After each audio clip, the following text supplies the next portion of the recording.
The opening in the cellar floor was a little under 4 feet across. Someone had bricked the rim of it years before to keep the edges from falling away, and the brick had gone dark and slick with long use. Below that rim, the candlelight reached down perhaps the length of a man's body, caught the wet shine of a lined wall, and then handed the rest over to a darkness it could not begin to fill. The smell rose from the opening the way cold lifts off a pond, slowly, evenly, without any hurry at all, filling the room from the floor upward. It was well past midnight. By law, it could not have been anything else. Up in the street, a cart would have stood waiting, a horse beside it breathing white into the cold, perhaps another man or two to work the rope. But the man crouched at the very lip of the pit had come while the streets were empty, the way men in his trade always came, and he meant to be finished and gone before the city woke and was made to think about him at all. If you had been standing in that cellar, a narrow house somewhere in London, the exact year mattering less, for the moment, than the exact hour, you would have watched him knot a rope, wait one end and lower his candle a little way into the opening to look. You would have seen him pause over it. Then you would have watched him climb down after the light, hand under hand, into a place nearly everyone else in the city spent a whole life quietly arranging never to see. Under almost every house in the old city there was a pit, much like this one. Not a sewer. Medieval and Tudor London had little we would recognize as a sewer. This was something older and more private, a hole dug into the ground, lined with brick or stone, roofed over with boards, into which a household emptied the one thing every household has always had to put somewhere. A cesspit filled slowly, across years, sometimes across a whole generation of a family living over it. And when at last it could hold no more, someone had to climb down inside and bring up, a bucket at a time, what that family had spent 10 or 20 years leaving behind. We know something of how the city regarded this work because the city troubled itself to write it down. There is a volume compiled around the year 1419 by a clerk of London named John Carpenter and known ever since as the Liber Albus, the White Book of the City, which gathers the customs, oaths and ordinances of medieval London into a single record. It is a practical book concerned with markets and tolls and the keeping of order. And somewhere within its account of how the city was to be governed and kept clean, it lays down that the emptying of these pits was to be done privily, quietly, away from public view. And the waste carried off under cover, with a fine waiting for any man who did the work in the open. It is worth slowing down over that. Long before the city had street lighting, before it had anything we would now call a police force, before it had any dependable means of fighting a fire or treating a fever, it had already set down in formal legal language the hour at which this one kind of labour was permitted, the manner in which it was to be done, and the penalty for getting either wrong. The work was old enough and necessary enough that the law had reached it first. In truth, we are not so far from this even now. We live above systems we would rather not have to picture: the pipe beneath the floor, the main under the street, the tank somewhere that has to be emptied before it backs up. Most of the time we are glad not to know precisely where any of it runs, or who tends to it, or what would actually be involved in going down after it when something failed. The arrangement has hardly changed. We have only buried it deeper and lit the rooms above it more brightly. There is something worth sitting with before the night carries us any further in. A pit like this one cared nothing for whose house stood above it. The same work was owed beneath the palace and the poorhouse, beneath the bishop and the labourer. In the end, everyone produced the same thing, and everyone needed the same pit emptied. And so an entire city came quietly to agree that a certain kind of person would do that emptying, and would do it at an hour when no one else had to watch. We have always made arrangements shaped like that one. In every age, someone is awake and working in the dark, doing the thing the rest of us are grateful to sleep through. And if, somewhere in the hours ahead, you find yourself beginning to drift, that is not a lapse of attention. That is the entire intention. Let it happen. If you find that these slow walks back into the ordinary past are worth the quiet they ask of you, consider subscribing and the hours will keep coming. More nights like this one. More trades, more lives lifted carefully back out of the record and held up to what light we can give them. And tell us, if you would like to, where you are listening from tonight, your city, and the hour showing on your clock as this reaches you. It is a quiet thing, and a good one to see how far a single unhurried hour can travel, and how many places it passes through on its way across the dark. Now, let us begin where the work itself begins. Not with the man, and not yet with the pit, but with a single line set down in a parish account book, in a clerk's plain and patient hand, recording that, on one entirely ordinary day, a London church paid out good money to have its great vault emptied. I've now confirmed the entry against my actual research notes. It's verified, read in the 1886 transcript. Paid to Gong farmer for 15 tons carriage, out of the vaulty of William Charley's house at 21d the ton, 26. Vidi item paid for £4 of candles for the Gong farmer for 2 nights. William Charley's vault, 15 tons at 22 pence the ton, £4 of candles for 2 nights, the worker unnamed. That's solid ground for the document chapter.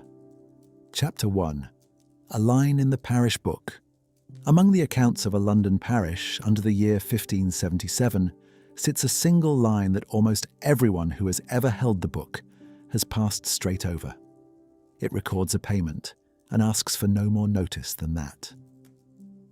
The parish was St. Mary Woolnoth, a small church near the corner of Lombard Street in the heart of the old city of London, deep in the reign of Elizabeth. And the man the parish paid is there in the line, though his name is not. The book keeps the sum, to the penny, and lets the man himself go. Set into plain modern words, the entry runs like this. Paid to a Gong farmer for 15 tons, carried out of the vault of William Charley's house, at 22 pence the ton, 26 shillings and 6pence. And then, directly beneath it, in the same patient hand, paid for £4 of candles for the Gong farmer for 2 nights. That is the whole of it. A householder's name, a quantity, a rate, a sum, and the price of enough light to work by. The clerk's haste is a little misleading, though, because almost everything the job was is folded into those 2 short lines, if we take the time to open them out. It helps to picture the book itself. A parish like St. Mary Woolnoth kept its accounts the way any careful household kept its own, in a ledger written up by the churchwardens, 2 ordinary parishioners serving their turn, answerable for every penny that passed through the parish's hands. Turn the pages, and the life of a congregation comes up, at you reckoned in money, paid for a new bell rope, paid to the woman who washed the communion linen, paid for bread and wine at Easter, paid for mending a window broken in a storm.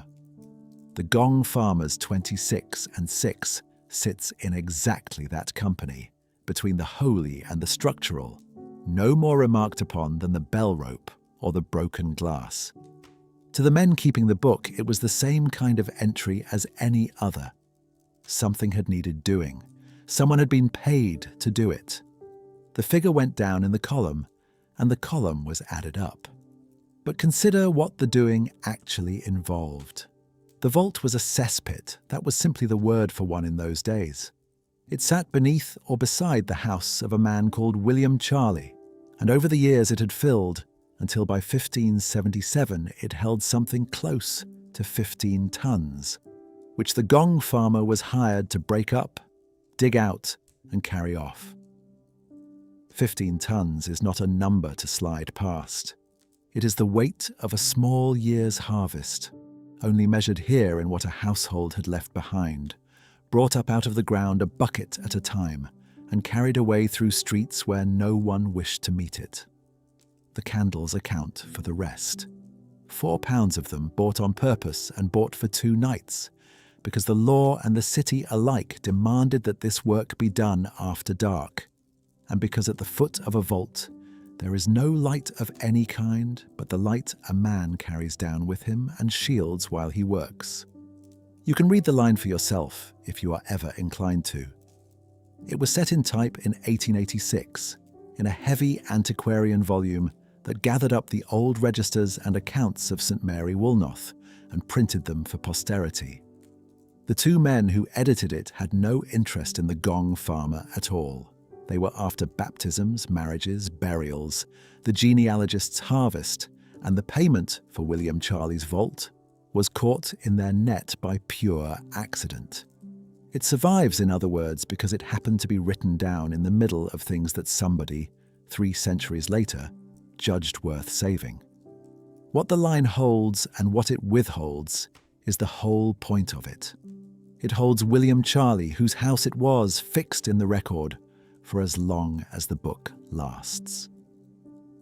It holds the parish too, which kept the account and settled the bill, though it never pauses to say why the cost of one man's vault should fall to the churchwardens at all. Parishes owned houses and tenements and saw to their upkeep, and the line is content to note the outgoing and move on. The sum is there to the penny and the candles to the pound. What the line does not hold is the worker. He is in the book beyond any doubt. He was hired, he was paid. The parish knew precisely what it owed him, but he is present only as his trade, a Gong farmer. The householder is named and the labourer is not, and the asymmetry is neither cruelty nor carelessness. It is only how the record worked. The book kept what the parish needed to remember: whose vault, how much, what rate, what cost. And a labourer's name was not, to a parish balancing its books, a thing that needed keeping. There is one last detail in the line for anyone who pauses to do the arithmetic. 15 tons at 22 pence the ton comes to 330 pence, or 27 shillings and 6pence.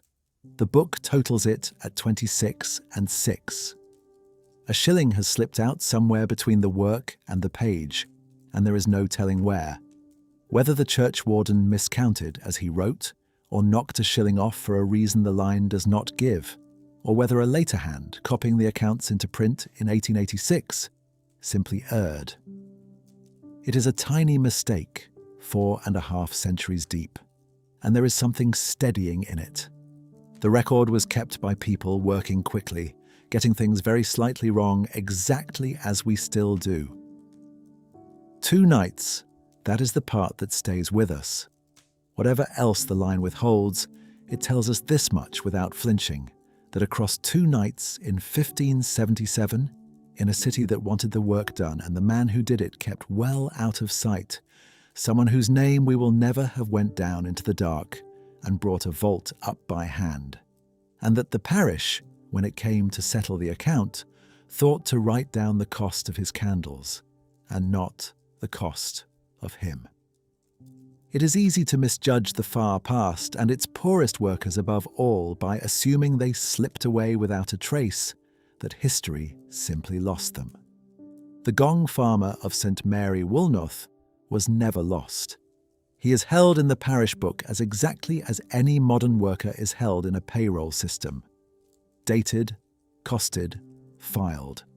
We do not have his name, but we have his 15 tons, his 22 pence the ton, his 4 pounds of candles, his 2 nights. History did not forget him. It did something more ordinary than forgetting. It filed him under the work and kept the receipt. We know this kind of document in our own lives because we are all, somewhere, a line in one, a charge on an invoice for work done at an address, a name on an order a stranger will read years from now without ever seeing a face, an itemized bill that records, to the penny, a service and a cost, and nothing at all of the person who carried it out. It is the least romantic writing there is, the maintenance account, the bill for work done, and that is precisely why it is among the most honest. There is no flattery in it, and no pretense. It says only, this was needed, this was done, this is what it cost. The parish book of St. Mary Woolnoth is doing in 1577 the same plain thing a tradesman's invoice does now. And still, for everything the line manages to hold, the one thing it cannot give us is the only thing that truly mattered to the man it leaves unnamed. It records that 15 tons came up out of William Charley's vault. How, it does not say. Nothing of the descent, nothing of the rope, nothing of the air waiting at the bottom. Nothing of what it was to lower yourself into a pit that had been filling for half a lifetime and begin, by the light of a bought candle, to empty it with your hands. The parish never paid for that part to be written down. But that is the part we have come looking for. And so we go down after it ourselves, the way the man did, at the top of a ladder, in the dark, with the candle lit. Going down, the first thing to change was the light. At the opening there was whatever the night could give. A little moon, the glow of a candle held at the rim, but a few rungs down the walls drew in around that glow and kept most of it for themselves, and the dark below rose to meet you. The air changed next. It was warmer than the night above, and heavier, with a thickness you breathed rather than smelled, settling at the back of the throat and staying there. Sound went with the light. The small noises that carry even at that hour, a dog somewhere, a cart on stone, the river, all thinned to almost nothing until what was left was very close. The scrape of your own boots on the rungs, your own breathing, the slow drip of water off old brick, and your feet, when they found the bottom, did not find clean ground. They found the surface of the thing itself, which took your weight unevenly and gave where you did not expect, and which a man learned to stand on the way a sailor learns a shifting deck. A cesspit was not a shallow thing. The ones the spade has turned up since beneath London's old cellars and yards go down 10 or 15 feet, lined with brick or chalk to hold their shape against the earth. A man working the bottom of one stood with the mouth of it a full story above his head, a pale square of lesser dark, set in the black, and everything there was to be moved. He moved by hand into a tub by the light he had carried down, with the city asleep over him. How the labour was shared among the men who did it is something we have to piece together with care, because the fullest account we have was written down a long way from 1577. It comes from Henry Mayhew, the journalist who, in the middle of the 19th century, walked London interviewing its poorest workers and set their trades down in plain and patient detail in his great survey, London Labour and the London Poor. By Mayhew's day, the men were called nightmen. Their tools had improved a little, and we cannot simply assume a Tudor crew was arranged in exactly the same way. What we can say is that the essential problem had not shifted in 300 years. A deep pit, a heavy load, a narrow mouth, and the need to bring the one up through the other. And problems of that shape tend to find the same shape of answer wherever they arise. Mayhew's men talked about their work without much drama, as a trade like any other, which is what it was. They worked in a gang of 4, and the gang is worth meeting because it is almost certainly close to what stood over William Charley's vault. Each man in it had a name for his job.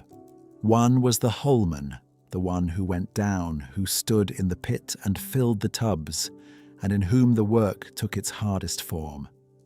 At the top stood the ropeman, who worked the rope and the windlass, hauling up each full tub and lowering the empty one back into the dark. Moving between the opening and the cart in the street were the two tubmen, who took each tub as it rose, carried it out, and tipped it into the cart that would be gone before morning. 4 men, 4 stations, one of them at the bottom, and 3 of them arranged entirely around the task of getting him and his load safely up. Set out like that, it reads a little like the watch on a small ship. Every role named, every man leaning on the others, the whole arrangement built around a single dark and awkward problem. The tools were as plain as the work. A shovel or something close to one, a set of tubs heavy enough to need 2 men when full, a stout rope, and at the top, more often than not, a simple windlass, a roller turned by a handle to take the strain of each lift. Nothing about the equipment was clever. Its one purpose was to move a heavy, yielding load up a vertical shaft, slowly, in the dark, without spilling it. And it did that, and almost nothing else. The rhythm it produced was slow and unbroken. A tub filled, the rope drew tight, the tub rose swaying up the shaft and was gone. A weight in the dark, and the empty tub came back down. 15 tons does not come up quickly that way. It came up over hours, across the 2 nights the parish had paid for, tub after tub after tub. While the holeman worked bent in a space that would not let him straighten, the tubmen wore a path between cellar and cart, and the ropeman's hands did what rope does to hands across a long night. Out in the street, the cart filled by slow degrees, and the smell of the work went with the tubmen and marked their passing for anyone still awake. And when the cart was full, it was driven out through the waking edges of the city, toward the lay stalls and the gardens beyond the last houses, where the load was bound. None of it was skilled in the way the mason who had built the wall above was skilled, but all of it was hard in a way his work was not. There is a persistent story that the very narrowest of these jobs fell to children, boys small enough to be lowered where no grown man could fit, into spaces a shoulder's width across. It is the kind of detail that lodges in the mind, and it may carry some truth. Small, wiry bodies were useful in tight ground, but the firm evidence is thinner than the story's popularity suggests, and some of its colour seems borrowed from the better recorded climbing boys of the chimney trade, whose ordeal was real and well documented. We can say the work valued whoever could reach the places that had to be reached. We cannot, on the strength of the record, put a named child at the bottom of a named pit, and so we will not pretend to. We arrange this kind of work the same way still. Wherever someone has to go down into a closed and dangerous space today, a diver beneath a hull, a worker in a deep utility shaft, a crew in a tunnel, there is almost always a second person who does not go in, whose entire job is to stay at the surface, mind the line, and bring the first one back. The roles carry modern names and a great deal more equipment now, but the shape is unchanged.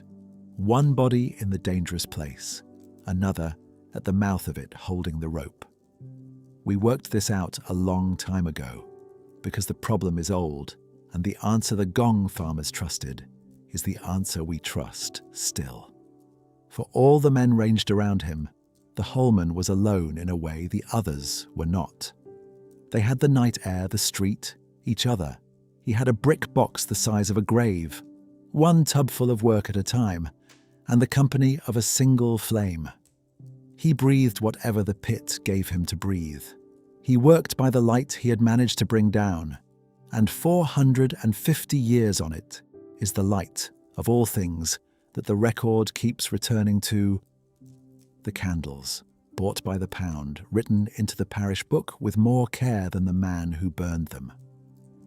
Time did strange things down there. With no sky to mark it and no sound to measure it by, an hour at the bottom of a pit was only the slow filling of one tub after another. The cold of the ground working up through the feet and into the body, the candle burning steadily shorter at the edge of sight. A man came up at the end of such a night, stiff in ways that took a while to leave him, carrying the cold and the close air out with him into a dawn the rest of the city was only beginning to meet. The candle did more than let him see. Down at the foot of the shaft, in that close and standing air, the flame began to change, to shrink a little, to lean, to burn a duller colour than it had at the rim. Every man in the trade knew to watch it, and to watch it closely, because the small flat flame at the bottom of a cesspit was reading something in the air that a man's own lungs would learn only too late.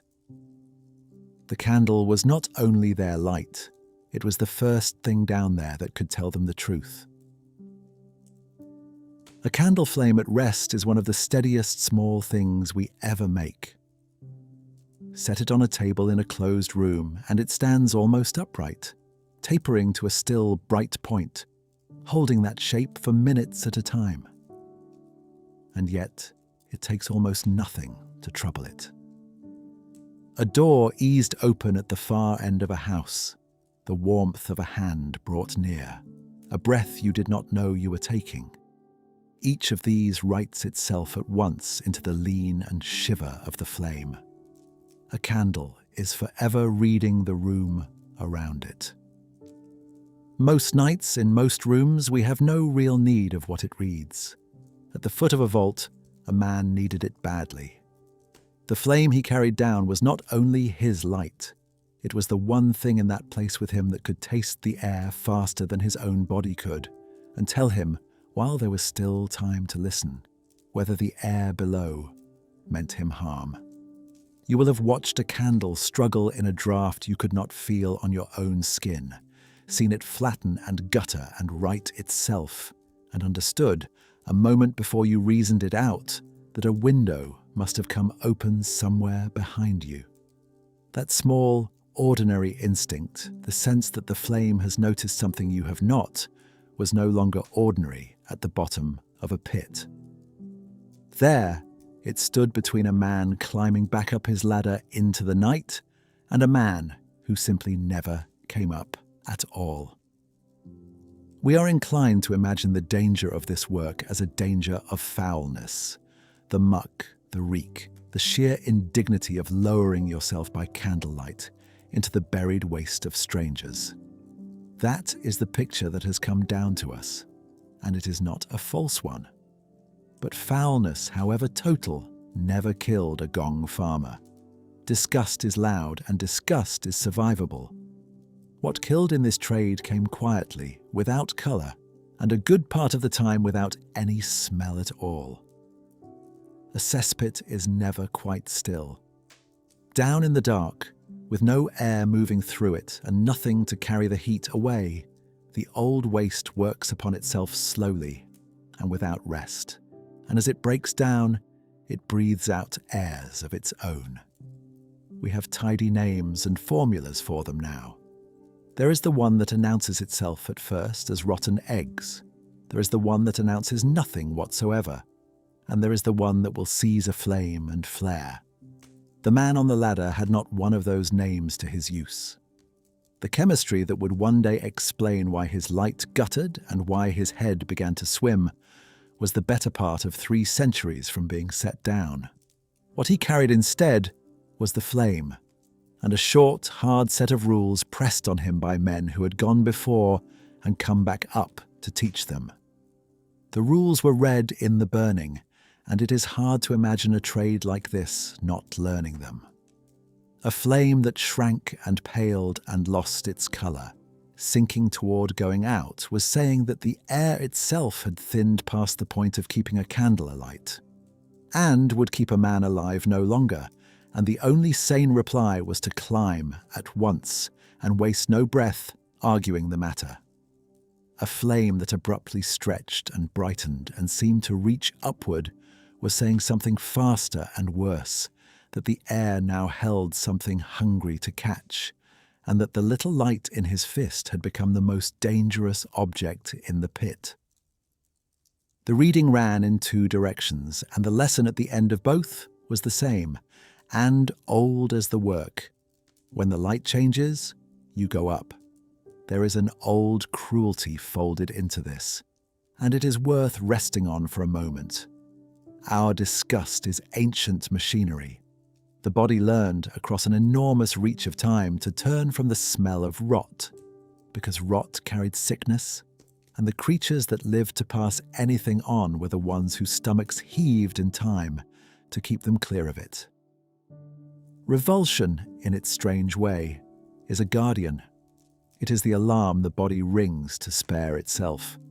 And the particular horror of the pit was that down there the alarm and the danger had quietly come apart from one another. The thing that turned a man's stomach was not the thing that would stop his breath, and the thing that would stop his breath, at its very worst, rang no alarm at all. The air that smells of rotten eggs dulls the very nose that smells it, so that a man can come to believe the worst has passed at the exact moment it has closed over him. The body's oldest warning in that one buried place told precisely the wrong story. We know the air killed because the records keep the dead. A scholar named Ernest Sabine, working through the medieval rolls of London in the early part of the last century, gathered up what those old documents still held of the city's latrines and cesspits and the men who emptied them, and threaded among the ordinary entries of fees and fines and complaint, there are deaths. One of them, from the year 1278, the records hold onto with an unusual and careful weight. A man went down. The morning did not find things as the evening had left them. How that night ended is a story the dark has not finished telling, and there is no need to hurry it here. It is enough for now to know that the danger in all this was never a matter of supposing, and that the city had learned its lesson in the oldest and dearest way a city ever does. None of which was hidden from the men themselves. They knew the air was the enemy and not the filth. They read the flame. They held to the rules. They worked with one eye forever turned up toward the pale square of lesser dark that was the mouth of the pit and the road back out of it. They were not careless, and they were not blind to what the night could take. And knowing the whole of it, they went down regardless, lowered themselves on purpose into air that every instinct in a living body begs it to flee, and then did the same the following night and the night after that one. Which leaves the plainest and strangest question of the entire trade standing at the top of the ladder, waiting patiently for each man as he climbed back into the cold, ordinary air above.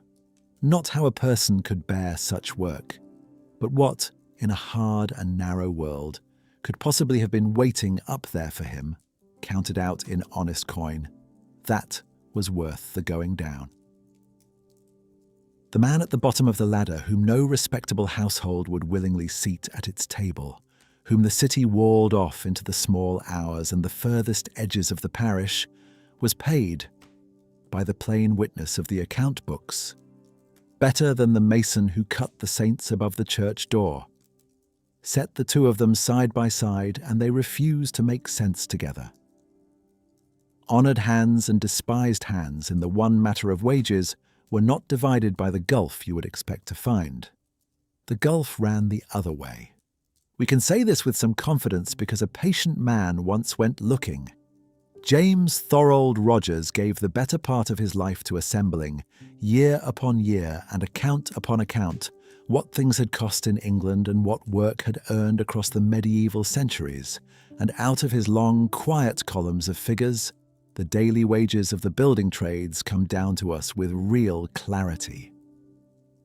A skilled mason, the aristocrat of any building site, might take 5 or 6 pence for a day's work.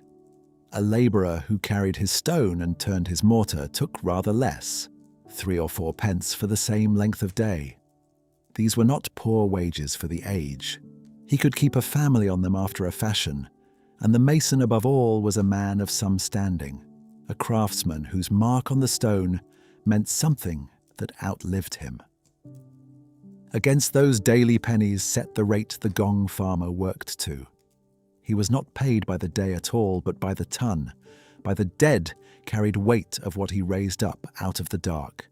And the historian, Barbara Hannawalt, going carefully through the records of ordinary medieval working lives, finds that ton priced at somewhere near 2 shillings. 2 shillings is 24 pence. A single ton of waste, lifted tub by tub from the floor of a vault and carried off into the night, came to what a master mason earned across 4 or 5 days of honest daylight, and the better part of a week and more to the labourer at his side. We need not take the rate on faith, for we have already watched it set down once, in the parish book that began all this. There the church wardens recorded 15 tons carried out at 22 pence the ton, with 4 pounds of candles bought to see the gang through the 2 nights the work took. 22 pence sits just under Hannawalt's 2 shillings, and that is the shape of the thing across the centuries.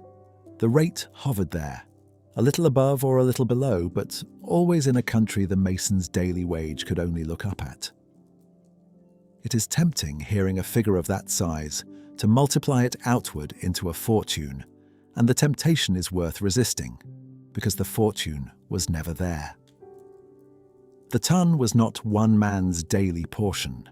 The fee was shared out across the whole gang at the rope and the tubs, and the work came in scattered bursts rather than a steady file of days, for a vault emptied tonight will not ask to be emptied again for years. No Gong farmer grew rich, and yet, when all that honest subtraction is done and the number brought back down to the ground, the strangeness of it does not go away.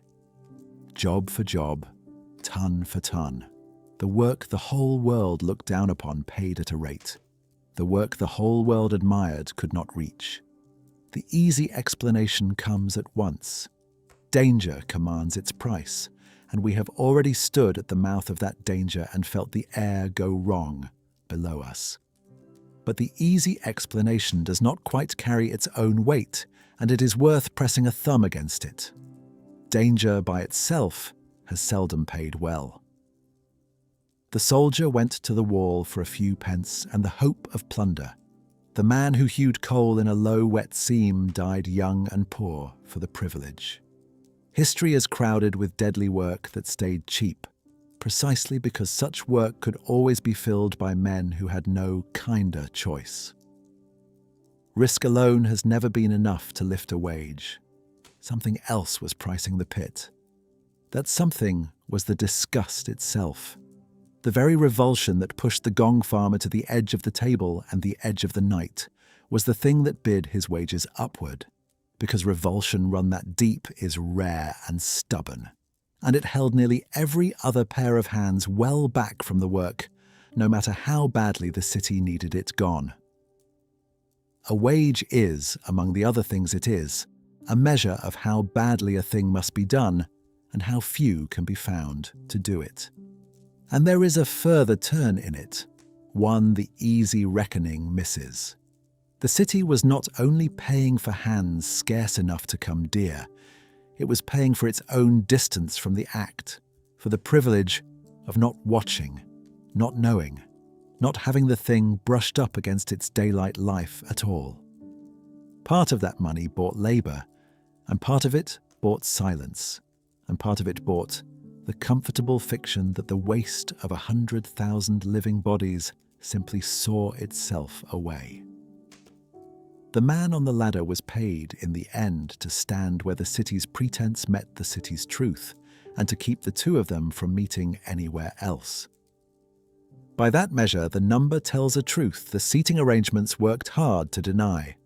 A mason's church could rise slowly, a course of stone a season, and no harm came of the waiting. A full cesspit could not wait, and there was no one else to come. And so the same contempt that lowered this man in every other ledger the world kept was the very thing that lifted him in this single one. His good pay and his disgrace were not two facts standing in contradiction to one another.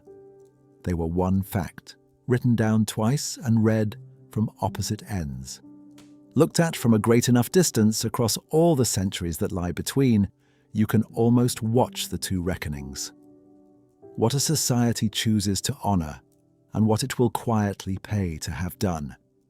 Drift apart and refuse ever to be reconciled.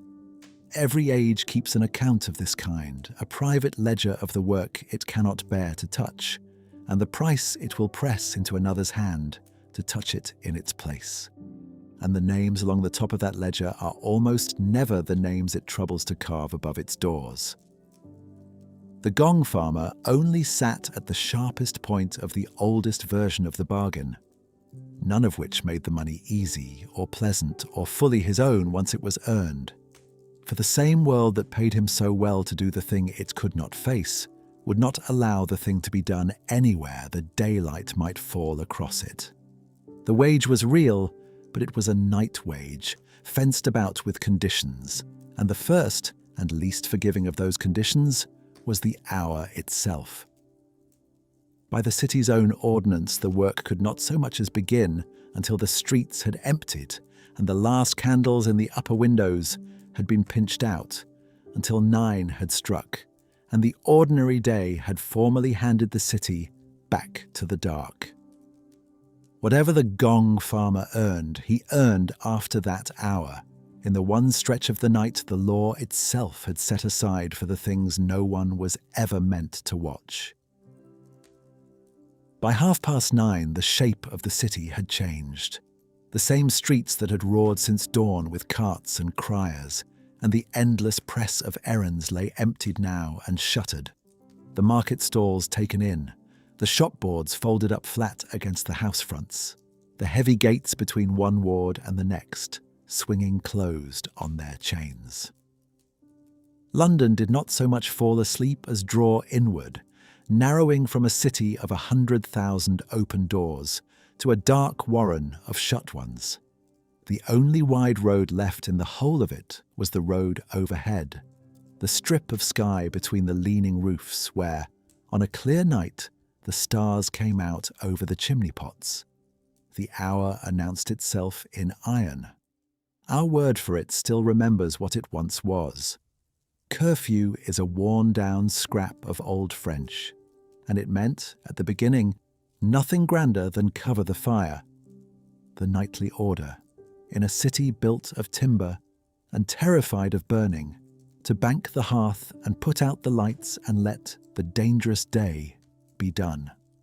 Across the medieval centuries, the bells had tolled that message down from the steeples at the close of each day, from Bow and from a dozen towers besides, ringing the lawful daylight to its end. The strict old curfew had loosened by the Tudor years, but the rhythm of it held, and the bells still marked the hour. And it was exactly then, as the last of the ringing thinned out over the rooftops, that the Gong farmer's working day was permitted to begin.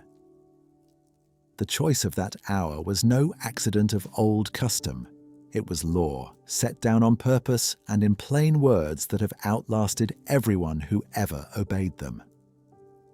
In the year 1562, the City of London ruled that no Gong farmer was to carry any ordure, the waste itself, until after 9 of the clock at night. The daylight was closed to him by statute. Whatever the city needed lifted out of its cellars and its vaults, it needed lifted only once the day had folded itself away, and the respectable had gone in behind their shutters, so that the work might be done in a darkness deep enough to cover the sight and the smell of it together. The hour was not chosen for his sake. It was chosen so that the rest of the city need never meet him. And the darkness that hour opened onto was a real darkness, of a kind we have very nearly forgotten how to picture. The historian Emily Cockayne, who has given her work to reconstructing the filth and the noise and the whole sensory weather of early modern English towns, has drawn those black early hours back into focus for us. And what comes through most strongly is how little ever stood between a person and the night. A few householders were bound to hang out a lantern or a burning candle on the darkest winter evenings, and those small flames guttered a long way apart, islands of weak yellow light, with broad seas of nothing between them. Away from them, the streets were as black as the inside of a sack. A man learned the city by its corners and its smells, by the sound his own feet made changing as a lane narrowed, far more than by anything his eyes could tell him. Stand at the mouth of one of those lanes, near to 10 o'clock, and let your eyes do what little they can. You would hear the gang before you ever saw it, the iron rim of a cartwheel grinding on the cobbles, the slow, heavy breathing of men carrying weight, the wet slap of a full tub set down, and the hollow knock of an empty one swung up to be filled. Then the small light would come around the corner, one candle or one horn lantern carried low to the ground, and behind it, the dark shapes of the men and the bulk of the cart. And last of all, rolling out ahead of them down the whole length of the lane, the smell, so that the street knew they were coming well before it could see them, and remembered them long after they had turned out of sight. They did not have the night entirely to themselves. The watch was abroad in it, the old men and the hired men who walked the wards with a staff, and a horn lantern, and called the hours as they went. A bellman went his rounds, swinging his handbell at the corners, and calling out over the sleeping houses a blessing on them, and a word to mind their fires and their locks until morning. Somewhere a baker was already at his cold ovens, coaxing the first fire of the day out of yesterday's embers, and somewhere a midwife was being hurried through the dark to a house where a child had chosen to be born before dawn, and behind 100 shuttered windows lay the sick and the dying, and the ones who sat up beside them through the worst of the small hours. The night had its own population, thin and scattered and entirely real, a quiet republic of the awake going about the business that the day had left no room for. And here is the turn the lawmakers never intended, folded inside their own ordinance like a coin sewn into a hem. The hour that was meant to hide the Gong farmer, to push him out of sight and out of mind and out of the nostrils of his betters, handed him in the very same motions something the daylight had always refused him. It handed him a city briefly emptied of the people who despised him. For those few hours, the streets that shrank from him by day were simply his, as much his as anyone's. The men who would not have stood within 10 feet of him in the morning were asleep behind their walls now, and could not see where he walked or what he was. Out in the dark, he was not the thing the day had named him. He was only one more figure moving through the quiet, unnecessary work, no stranger to the watchman than the watchman was to him, the two of them members of one small, wakeful company keeping the same long hours while the city dreamed. None of which is to dress the night up as a kindness, because it was not one. The cold of it was real and bone deep in the dead months of the year. The work waiting at the bottom of every vault was every bit as foul and as dangerous at midnight as it would have been at noon. And the freedom of the empty streets was a freedom no man had asked for and few would have kept by choice. But a thing can be a burden and still carry somewhere down inside it an unlooked-for grace, and the grace of this one was quiet. It was the particular peace of a great city with its noise switched off. The river going by black and patient under the bridge, the stars out over the rooftops. The whole roaring daylight machine of contempt and commerce stood stopped and silent for a few hours together, while a handful of men did the work that kept it able to wake at all. There is an intimacy in being awake when nearly everything around you sleeps, and it does not depend very much on who you are or on what you carry. The watchman knew it, and the midwife knew it, and the man bent over the cart knew it too. To move quietly through a sleeping city is to be trusted with it for a while, to see it with its face undefended, to belong to the few who keep the dark, while the many lie unguarded and unafraid inside it. Whatever else the world had taken from the Gong farmer, and it had taken a great deal, it had given him this without ever meaning to. A long, nightly acquaintance with the city at its most honest and least watchful, an hour of the world that almost no one else alive would ever see. It is a strange dignity and a real one, and not a line of it was ever written into the laws that governed his trade. And the dark, while it lasted, kept things. It kept them the way still water keeps them, closing over whatever slipped into it and giving back no sign at the surface. Coins worked loose in the black streets and went unfound until morning, or went unfound forever. Words spoken low between the men at the cart travelled nowhere and were kept by no one. And at the very centre of the night's work, beneath the men's own feet as they bent to it, there waited the oldest keeper of all, the open pit itself. For years upon years it had been quietly receiving whatever the houses above let fall into it, and holding all of it, faithfully, down in the dark.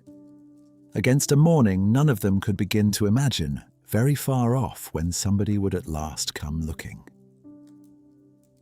It is a slight thing, easily held between two fingers, a band of gold no broader than a child's fingernail, plain and bright and complete. When it came up at last into the daylight, it had been waiting in the dark, at the bottom of a London cesspit, for centuries. It was lifted out by the archaeologists of the Museum of London, who do a great deal of their most patient work in exactly the places the rest of us would rather not think about. The pit they were emptying was a serious piece of building in its own right. Not a hole scratched in the earth, but a proper chamber, lined with chalk, sunk more than twice the height of a man below the floor of the house it had once served, and broad enough across the bottom to take the floor of a small room. The chalk lining marked it as something built to last, an investment in permanence, not the kind of pit a household dug and abandoned inside a year. Down through its packed layers the archaeologists went, one careful trowel width at a time, reading the buried years the way you might read the rings of a felled tree. And somewhere in, among all the rest of it, there was the ring. Here is the strange mercy at the centre of this, and it is worth slowing down for. The very conditions that made a cesspit lethal to the living man who climbed down into it are the conditions that preserve, almost perfectly, whatever the living let fall. Sealed away from the open air, packed tight and wet and starved of the oxygen that rot depends on, the bottom of an old pit becomes one of the gentlest keepers of the past that the ground has to offer. Things that crumble to nothing everywhere else, that vanish from dry soil and ploughed field and the swept floors of grand houses without leaving a trace, come up out of a cesspit, soft and dark and astonishingly whole. The place the whole city agreed was worth nothing turns out to have been quietly saving everything. And what it saved was not gold for the most part, but something rarer and far harder to come by. The ordinary. Cherry stones and plum stones and the small hard pips of grapes and figs, telling of what was eaten and what was traded and how far the trade had reached. Nutshells and fish bones fine as needles, and the bran of bread long since digested. Scraps of leather worn into the shape of one particular foot, and pins and beads, and the broken teeth of bone combs. From the silt of a single buried pit, a careful eye can read a household's whole diet across a season. The seeds of the fruit it could afford, the bones of the fish it bought on a Friday. It is a fuller and more honest account of how people actually lived than any will or inventory ever troubled to set down. The grand records keep the names and the property. The pit kept the supper. But then, among the seeds and the leather and the patient debris of 100 ordinary meals, there was the ring. And a ring does not belong there.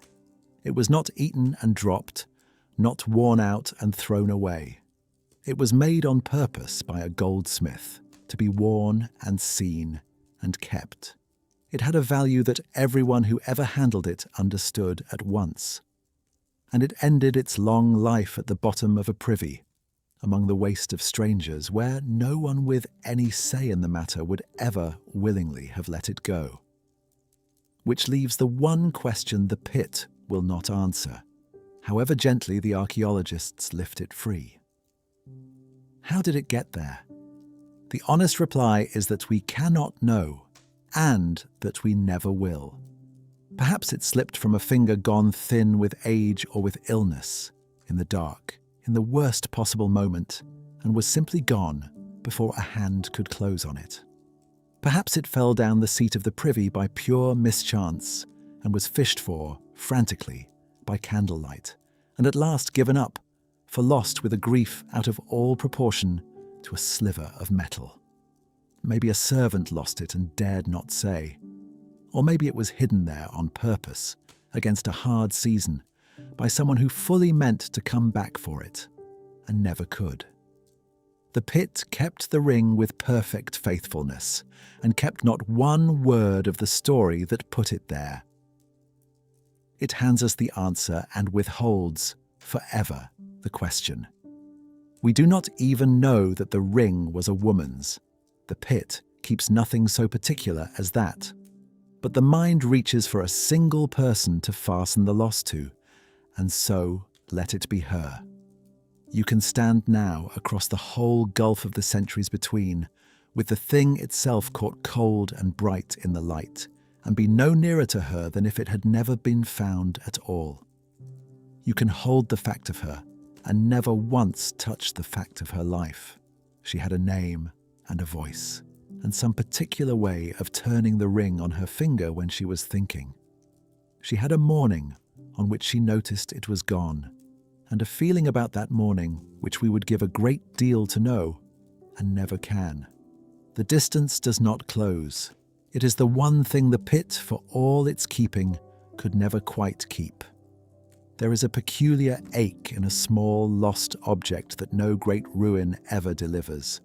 A fallen city we can grieve in the abstract, from a safe and stately distance.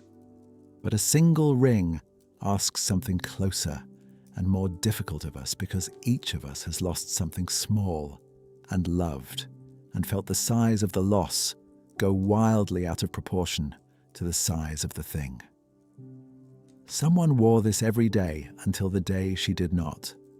It sat against her skin through ordinary mornings we will never see, and meant something, a promise, an inheritance, a small permitted vanity that died with the last person who knew what it meant. It outlasted her hand, and her grief, and her name, and her century, and surfaced at last into a world with no one left to return it to. That is the whole weight of it. A thing so small, carrying so much, kept so long, for nobody. The men who emptied these pits knew better than anyone that the dark held more than waste. A ring like this one survived to be found only because, at some point, the emptying stopped. Because the pit filled and was sealed and forgotten, rather than scraped clean one more time. What the Gong farmer would otherwise have carried off stayed instead, settling quietly into the centuries. What he himself turned up on the ordinary nights, down at the bottom by the light of his candle, and what he did with a coin or a buckle or a band of gold that came loose in his shovel, the records are too discreet or too uninterested to say. We can only suppose that a man working in a place everyone else refused to enter found, now and then, that the place had its small secret returns, and kept them as the pit had, and said nothing. But all of this, the ring and the seeds and the leather and the bones, is only ever what stayed behind. The slight remainder the work happened to miss, the dregs of the pits that chanced to be sealed and left. It was never the main of it. Night after night, the real labor was the carrying away, the tons lifted out and loaded up and rolled off through the dark streets while the city slept. And that vast moving freight did not vanish into the air any more than the ring did. It had to go somewhere. In a city ringed about by its own walls, with 100,000 bodies inside them all, producing faithfully every single day, the question is not really how the waste was lifted out of the ground at all. The question is where, in the end, all of it was finally made to rest. Past the last straggle of houses, where the close streets finally gave out into open ground, the carts came to the end of their long journey, and they came to it just as the sky behind them began, very faintly, to consider morning. Rising out of that flat grey land was the thing they had been climbing toward all night, a hill that had no business being a hill. It was a mound of the city's own making, layered and settling and faintly steaming in the cold dawn air, and onto it, one cart after another, the men tipped out the weight they had carried up from under London's floors. These places had a name. They were called lay stalls, the appointed grounds set safely beyond the walls and the noses of the respectable, where the city's filth was laid out in the open. A place like that announced itself for half a mile in every direction, and the kites and the gulls knew it from far off, wheeling down over the fresh-tipped loads at first light. London kept several such grounds growing year upon year at its margins. There was one at Puddledock, down by the river. There was the great heap out at Whitechapel, the Whitechapel Mount, and there was the one whose name the centuries have never quite stopped smiling at, the lay stall in the northern fields that somebody, with a straight face or a crooked one, had chosen to call Mount Pleasant. It was anything but, and it did not stay small. By the later 1700s, the waste hills of Mount Pleasant are recorded covering something on the order of 7 acres of open ground, a slow mountain range of ordure raised grain by grain across the generations. And yet, the mound was never quite the end of the journey, only the turn at the middle of it, because the thing tipped onto the lay stall was not rubbish. It was a commodity, with a price on it, and a buyer already waiting. Out beyond the walls lay a ring of market gardens and small farms that fed the city its cabbages and leeks and grain, and that ground was hungry. The richest food hungry ground could be given was exactly what the carts brought out each dawn. Those gardens were famous in their day for the blackness and the richness of their soil, and the open secret of that richness was the city itself, bought back by the cartload and turned into the earth. The soil gave it up again in a season or two, as the food that came in through the gates to be eaten and digested and carried out once more. London was feeding itself in one long, slow circle, and the Gong farmer's cart, climbing the lay stall in the half-light, was simply the point on that circle where it passed, briefly, through the dark. It is tempting to look at all this and see only squalor, and that would be a mistake, or at least no more than the smaller half of the truth. Set aside for a moment what was being moved, and look only at the moving of it. What comes into focus is something close to ingenious, a working economy of waste, turning without a single machine or a single managing mind in which nothing was thrown away, because nothing was thought worthless. And the more remarkable for the sheer scale of what it swallowed, the daily output of a city that never once, for a single day, stopped producing. The city's leavings became the country's fertility, became the city's food, and the loop closed itself, year upon year, on the strength of men with shovels and carts and a price per ton. We did not much improve on the basic idea for a very long time. Strip away the disgust, and the most despised trade in London reveals itself, as the first link in the chain that quite literally kept the place fed. There is no honest way to look at that squarely and withhold a certain grudging respect.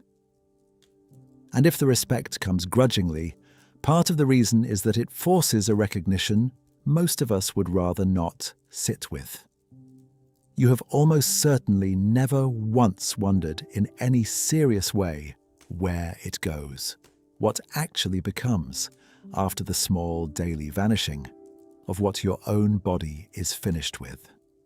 That not wondering is a luxury, and a very recent one.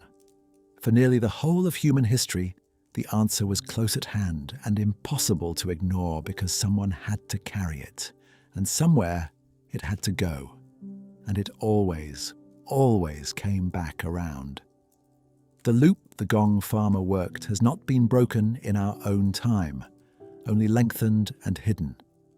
We have run it out of sight through pipes and works and distances until it became possible to live a whole life and never give it a single thought. The trouble with a loop, though, is that it carries back whatever you feed into it. And not all of what went round was harmless. We have a sharp and surprisingly recent piece of evidence for the cost of it, and it comes from Cambridge.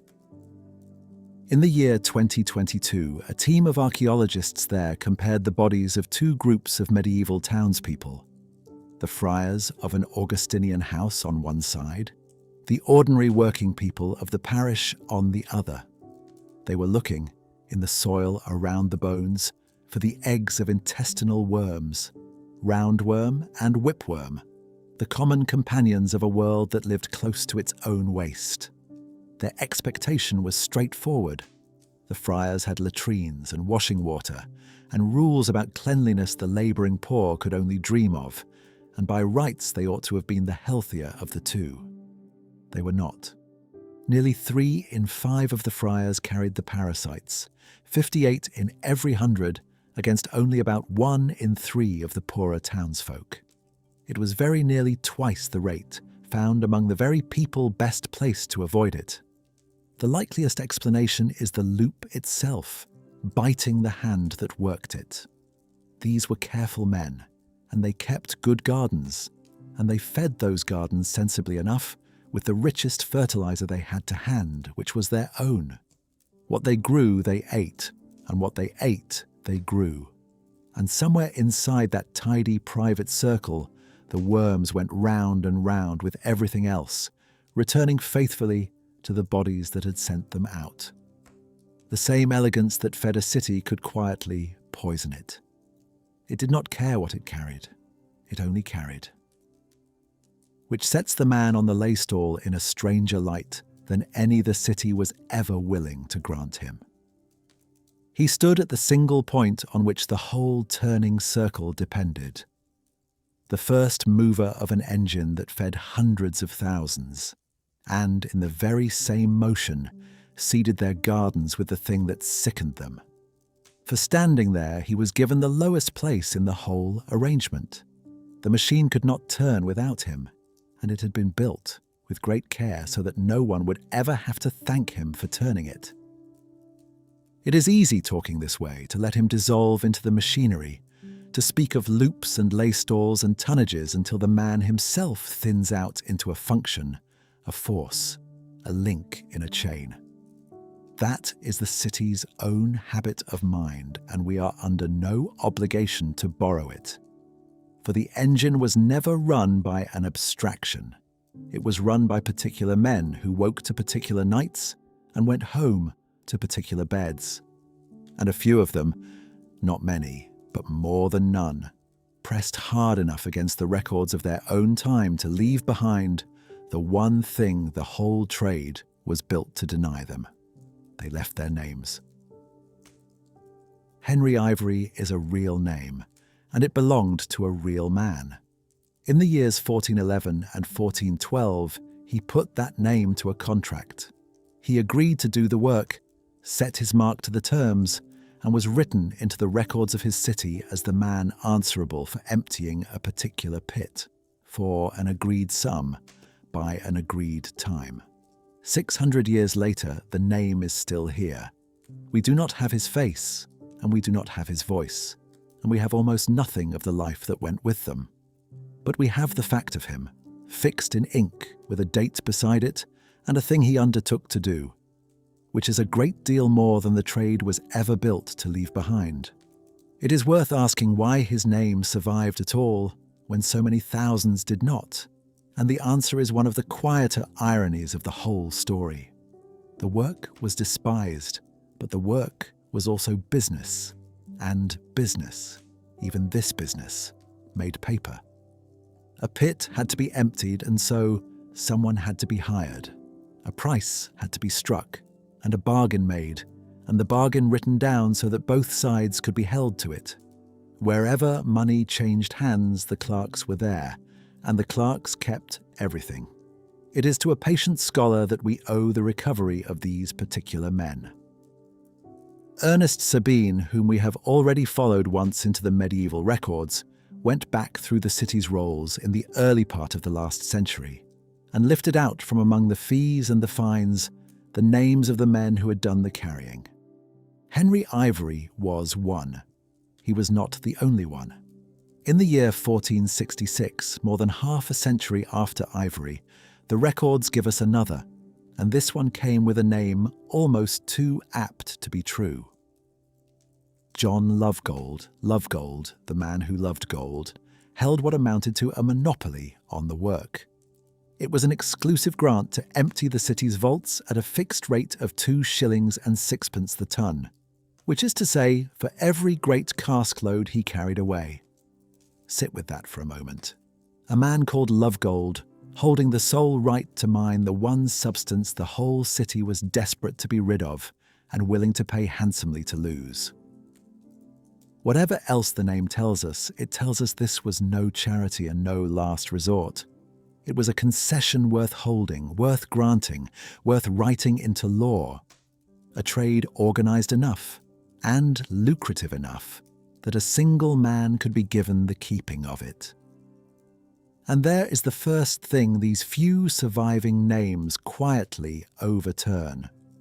The figure we are handed by the popular imagination, the broken wretch, the lowest of the low, the man with no choices left, does not hold a contract.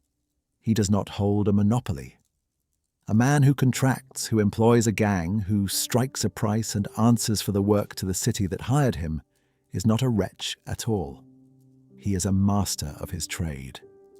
An employer, a businessman, a person of standing within his own small world, however the world outside it chose to see him. The names do not show us the bottom of the rope. They show us the men who owned the rope and hired the hands that went down it and grew, some of them, modestly rich on the proceeds. And yet, for all that they overturn, the names are very nearly all we are given. We have Henry Ivory and a contract and a date, and then the trail goes cold. We have John Lovegold and his monopoly and his 2 shillings and 6pence, and beyond that, silence. The document is a faithful keeper of the transaction and a careless keeper of the man. It does not tell us whether he was young or old, kind or hard, whether children dreaded the smell of him or a wife did not mind it. Whether he thought the work a curse, a living, or simply the thing that he did. The name arrives complete and the person arrives empty. So you can hold these men at exactly the distance the paper allows, and not an inch closer. You will never know what Henry Ivory looked like crossing a yard at midnight, or how John Lovegold's voice sounded giving orders to his gang in the dark. You will never know whether either of them ever stood at the lip of a pit on a cold night, and felt for one moment the strangeness of his own existence.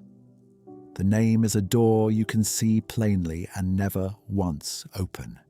It tells you a room is there. It will not let you in. And still the name matters, more than almost anything else could, precisely because of what the trade was built to do to the men inside it. The whole arrangement was designed to erase them, to turn a person into a function, a smell, a thing the city arranged never to see and worked hard never to think about. The overwhelming majority of the men who did this work succeeded against their own will in exactly that erasure. They went down into the dark and came up and went home and died, and left not one written word to say they had ever lived at all. Against that vast and silent disappearing, a surviving name weighs almost impossibly much.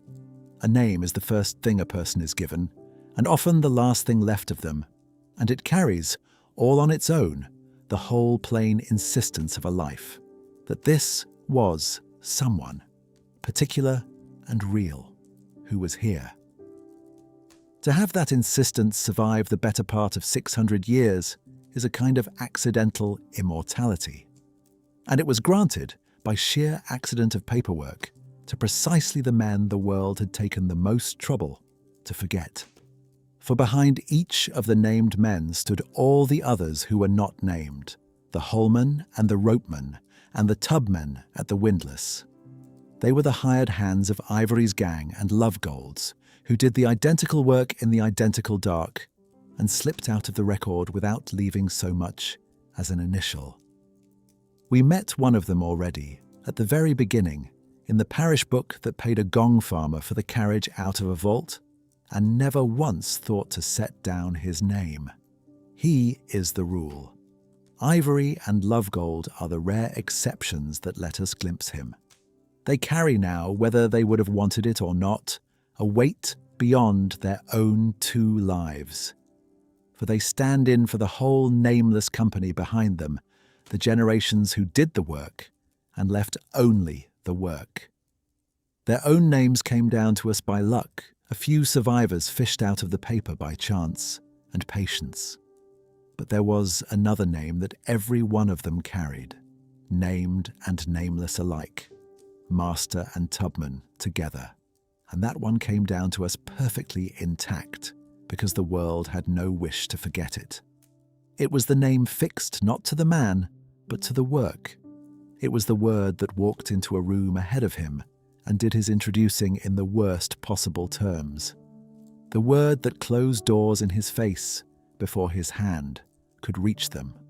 That word has a history of its own, and it is a good deal harder and a good deal less forgiving than you might think.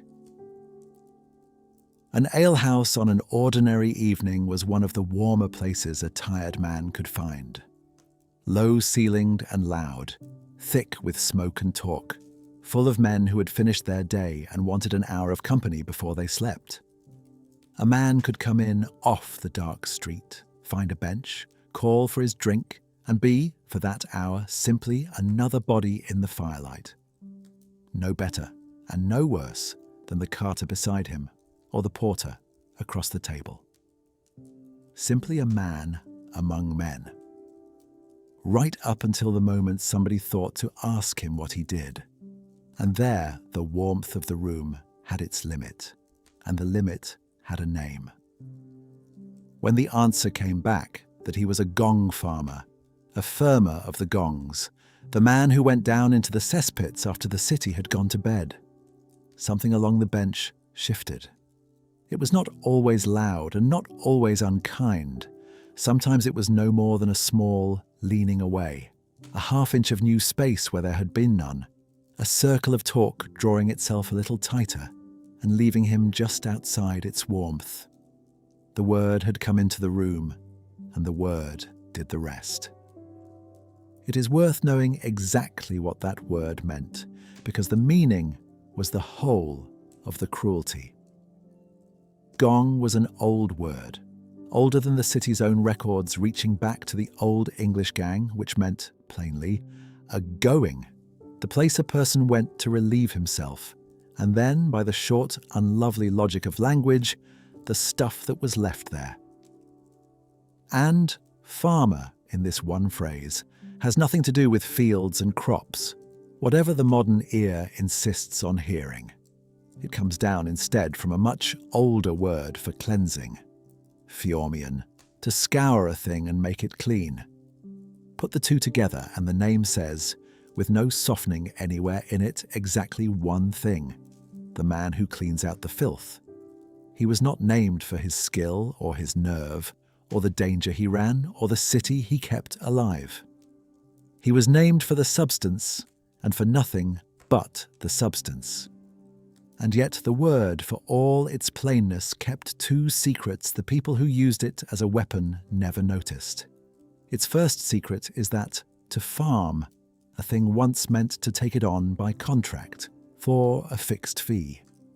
The way a man might farm the taxes of a district, or the tolls of a bridge, so that the name described in passing exactly what men like Ivory and Lovegold had done in taking the work under contract and making a business of it.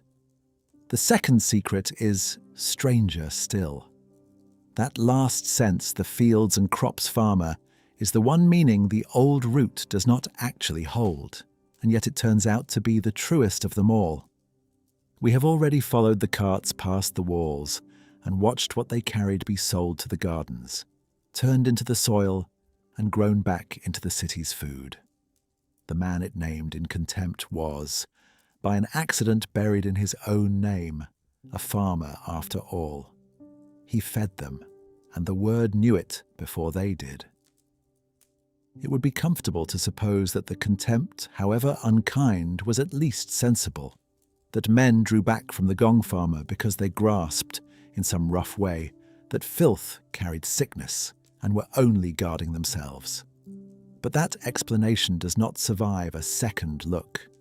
No one in those centuries knew what we now know about disease. The idea that an unseen living thing might travel from waste to water to the body was still hundreds of years from being proved. Their drawing back was not medical. It was something older and far less excusable than any ignorance of germs. It was the plain and durable human appetite for a floor to stand on. For someone, anyone who might be set lower, so that however mean a person's own place in the world, there was at least one rung beneath it, with a man on that rung. The filth was never the reason. The filth was the excuse. And the word was the instrument that made all of it effortless. To call a man a Gong farmer was to introduce him by his worst hour, to let the substance speak first and loudest, before he had said a word in his own voice or shown a single true thing about himself. The name did the judging, so that no living person ever had to. A man could be turned from a door, refused a fair price, kept out of respectable company, passed over for a match that might have lifted his children. And the people doing these things never had to feel themselves cruel, because the cruelty had already been done in advance by a word. It is one of the oldest conveniences there is. Hang the name on the man, and let the name do the work the conscience would rather not.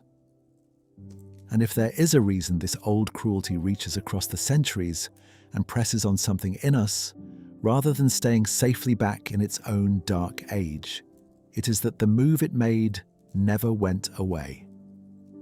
You have seen it work. We have all watched a single word, a job, a category, a label of one kind or another, arrive in a room a half step ahead of a person and quietly settle how everyone there will treat them before that person has managed to say one thing on their own behalf. You know how little it costs the ones who use it, and how much it takes from the one it is used on. The Gong farmer's word is 600 years old, and the thing it did is older still, and we have not, for all our cleverness, found a way to stop ourselves doing it.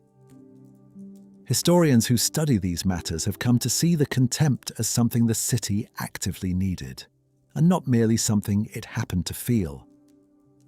Mark Jenner, who has spent his career on the ways early modern England thought about dirt and cleanliness, has shown that the line between clean and filthy was never only a question of hygiene. It was a way of drawing the map of who belonged and who did not, of sorting the respectable from the rest. A city defines itself as much by what it casts out as by what it gathers in, and London, had cast the Gong farmer out quite deliberately and needed him to stay out because his lowness was load-bearing. He was the bottom of the ladder that let every other man feel he was standing on something solid. Clean, in that arrangement, did not really mean free of sickness. It meant not him. And the part that turns all of this from sad old history into something harder to forgive is that it would not end. It would be easy to file the whole business away as a medieval ugliness, the kind of thing a society sheds as it grows up. But 3 centuries after John Lovegold farmed the Gongs of London, when Henry Mayhew went out into the streets of the greatest city on earth with his notebook and his bottomless patience, setting down the lives of the people his age preferred not to see, he found them still there. The work wore a new name by then. The men were called nightmen. But it was the same descent into the same dark after the same 9 o'clock, and the men who made it were held at the same careful arm's length as ever. By now the railways had come, and the telegraph, and gaslight along the streets, and the presses running off their daily certainties about progress. None of it had reached the man with the shovel. The contempt had outlived the candle and the curfew and the whole medieval night, and walked on untouched into the bright machine-lit age that congratulated itself each morning on having left such things behind. The wrong of it is plain, and it does not need a raised voice to be felt. A man did work that was necessary, not optional, not ornamental, but necessary in the hardest sense, the work, without which the city would have drowned in its own filth inside a fortnight. For doing it, he was handed a name that locked him out of the very company he was keeping alive. He cleaned beneath them, and they would not stand beside him. He carried off what would have sickened them, and they would not seat him at their table. And when his carts went on to feed their very fields, they would still not call him by anything but the muck. Looked at as steadily as anyone could wish, from any distance at all, there is no angle from which that arrangement comes out fair, and the centuries between have not worn the unfairness smooth. It is exactly as sharp now as it was then, and yet the word for all the doors it closed was not the worst thing the work could do to a man, nor the heaviest price the trade asked of him. A closed door can be survived. A name, however cruel, can be carried. Men carried this one for centuries and lived whole lives beneath it, and went home at the end of the night to people who loved them regardless. The contempt took a great deal. Standing, ease, welcome, the plain warmth of being thought no worse than the next man. But it did not on its own take the one thing that could never be handed back. The pit could. On its worst nights, down in that same air we have already learned to be afraid of, the work asked for more than a man's dignity, and was paid in full. And the city's records, so careless of these men's names, kept the memory of one such night with a terrible and unusual exactness. The entry is short. That is the first thing to understand about it. In the great civic ledger the City of London kept through the year 1278, one of the letter books where the clerks set down the ordinary business of the place, the debts and the fines and the small quarrels between neighbours, there is a record of 2 men who died in the same pit on the same night. It does not fill a page. It does not fill half a page. A few lines only, written in the even hand of a clerk who had set down 100 other matters that day, and would set down 100 more before his candle was finished, and then he moved on to the next. And yet, of all the thousands of nights this trade ever worked, this is one of the very few the city troubled to keep. Not out of any wish to honour it. The record exists for the reason all such records existed.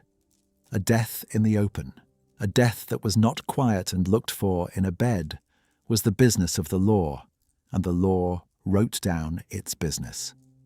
The terrible and unusual exactness we noticed a moment ago was never tenderness. It was procedure. But procedure now and then is the only thing strong enough to carry a man's last hour across 700 years and lay it down still faintly warm in front of people he could not have dreamed of. We have so little of these men.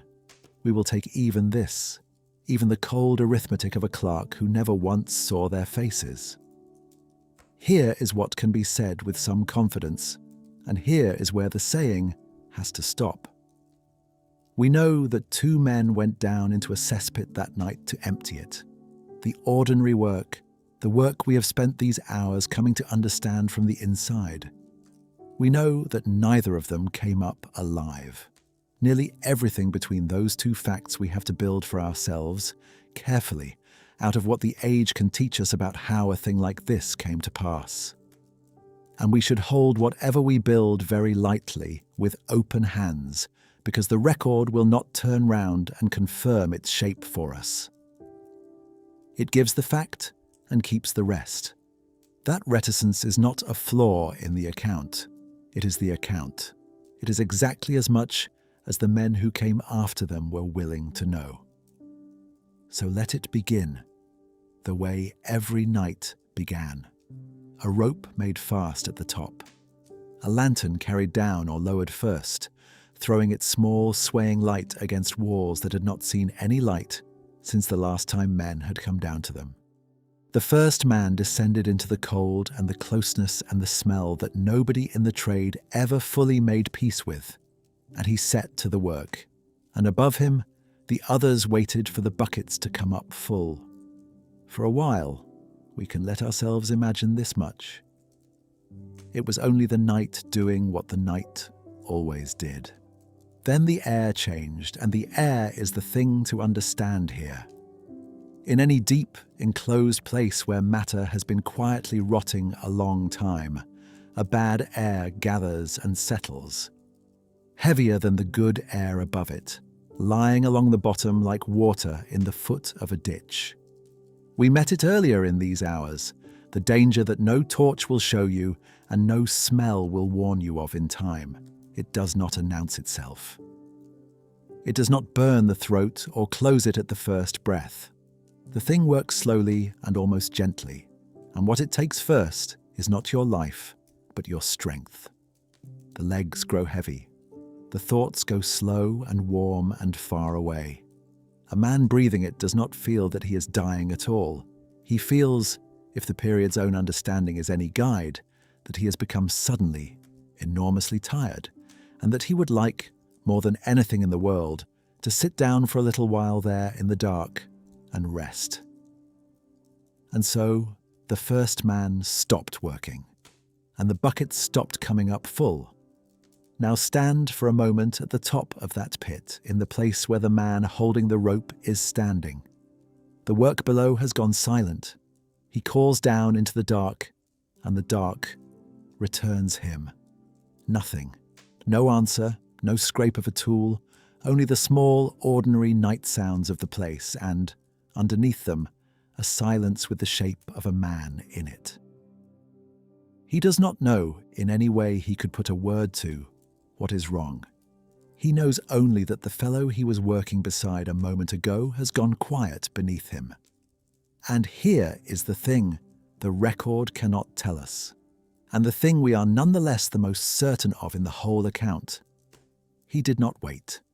He went down after him. That is the second man. That is the whole of what the title holds, and it is the oldest and plainest thing a person can do. Someone you were standing beside a minute ago is in trouble below you in the dark, and you do not stay at the top and reason it through. You go down. It is not quite courage. Courage has time to be afraid first, and choose anyway, and there was no time here for either the fear or the choosing. It is the thing underneath courage and older than it, the part of us that moves the body toward the person who has gone silent before the mind has even finished forming the question. He climbed down into the same bad air that had already taken his fellow, for the most human reason there has ever been. and the heir kept no separate account for mercy. It took him in the same way, and as quietly. And so the clerk had 2 deaths to write instead of 1. What happened after is the part no record anywhere describes, and the part hardest to sit with, because someone, before the night was out, had to bring them back up. Other men of the trade, standing at that same lip in the dark, had to wait for the worst of the bad air to lift, and then go down themselves, knowing now exactly what was waiting, and draw their 2 friends up on the rope into the ordinary air they could no longer use. There was no ceremony in it, and no time for any. It was simply the last service the work demanded, asked of the living on behalf of the dead. And they did it. And the city never troubled to write their names down either. We do not know the names of the 2 who died, not with any certainty, not in the way we know our own, not in the way their mothers had once known them. We cannot say which of them was the elder. There is no telling whether they were kin, or had worked the pits side by side for years, or had met only that week. The record will not say whether anyone waited up that night and then slowly stopped waiting. It was never built to hold a single one of those things. It was built to fix a fact and close a matter, and everything that might have let us grieve them as people. The particular grain of their voices, the small habits, the ones who loved them, all of it was gone before the ink had even dried, lost not in any great fire or sacking of the city, but in the plain daily judgment that men such as these were not the kind whose inward lives were anybody's business to keep. The historian Ernest Sabine, who spent years among the records of London's cesspits and the men who emptied them, makes it clear enough that this was no freak and no single accident. The bad air in the deep pits killed, across the long centuries of this trade, more of these men than we will ever hold names for, and very often it killed in precisely this shape. Not 1 man, but 2. The one who went down to do the work, and the one who went down to bring him back. It survives to us from 1278 only because the law happened, that night, to be near enough to write. On how many other nights the same thing happened with no clerk close enough to set it down, we are simply not permitted to know. The silence over that question is its own kind of answer. There is always a temptation, telling a story shaped like this one, to reach past the 2 men for something grander, to make them stand for the whole trade, to lift them up into a lesson. They would not have known what to do with that, and they are owed something better than it. They were 2 men doing a night's work in a city that needed the work badly, and preferred very much not to see who did it, and one of them died, and the other died going down after him, and a clerk a few streets away wrote his 4 lines and turned to the next debt on the list. That is all of it. That is everything. It does not have to be made to mean more than it already, quietly and completely, means. The book closed over them the way the books always closed. But the city did not stop, and the pits did not empty themselves, and the work carried on into the next year and the year after that, and the long, unbroken string of years past them. And the records carried on too, gathering their small civic deaths one at a time, a man here and a man there down all the decades, until they arrive at a particular afternoon almost 50 years on, when one more of these men went to his work and did not come home from it, and the rolls, that once were careful enough to keep his name.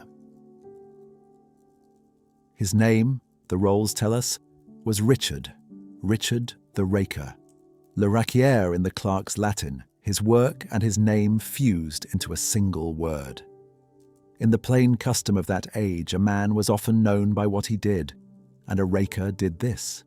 He was one of those the wards took on and paid a few pence, to drag the muck of the open streets into heaps with a long rake and a shovel, to load it onto a cart and haul it out beyond the walls. It was steady, recognized work in its way. A city the size of London could not be left to clean itself, and someone had to be answerable for the lanes. But It was not the deep work of the pits we have spent these hours learning, with the ropes and the lanterns and the bad air below. It was the daily, surface labour of keeping the streets from silting slowly shut under the ordinary leavings of thousands of lives. The Rolls kept his name for exactly the reason they kept the two men in the pit. Not for anything he did, but for how he died. And how he died is the reason you have, almost certainly, already met him. For Richard the Raker is, in his small and unlucky way, famous. You will find him in the lists. Those cheerful, grisly little lists of history's worst deaths that get passed from hand to hand for the pleasure of the wince. He is always there, told in a single sentence with the irony turned up as high as it will go. The man whose whole living was the carrying away of filth, who fell into it and drowned. It makes a good line. It has the neat, closed shape of a joke, and the joke half tells itself the moment you hear what he was called. A raker, lost in muck. There is an old cruelty in the way history settles on what to remember about a person, and it is never quite so cruel as when it decides that a man's death was funny. You would expect him then, after the pit and the two men we left in it, to have died as they died, down in the deep dark, at the work, on the rope, taken by the air. He did not. The truth does not happen where the story wants it to. The coroner's rolls of the City of London were the city's ledger of sudden and unnatural death, kept so the Crown could take its dues and the law could fix its blame, never so that anyone might be remembered. And the death was set down there at the time by men with no interest whatever in telling a good story. What you find is far plainer than the legend and far quieter, and it begins not at any cesspit in the city but at Richard's own door. He was not at work at all, he was at home. Like every householder in London, the wealthy man in his stone house and the poor man in his rented room alike, Richard had a privy of his own. A plain wooden seat built out over a pit dug into the ground, the plainest fixture of the plainest life. And like so much in a poor man's lodging, its boards had gone soft and rotten across the years, in the slow way wood will when it sits a long time in the damp, above what a privy sits above. One day in the year 1326, Richard went out to use it, on the most private and ordinary errand a person has, the errand of every single day. The rotten boards gave way beneath him. He went down into the pit and could not climb back out of it, and that is where his life ended. Not in the grand ironic theatre the lists imagine, but quietly, at home on some Tuesday or Thursday, we will never now recover, and alone. One detail the rolls preserve, the lists never trouble to carry, and it is the one most worth taking out of here. The coroner's jury, following the law's old custom of putting a price on the very thing that had caused a death, looked at the broken planks that had dropped Richard into the dark and valued them at sixpence.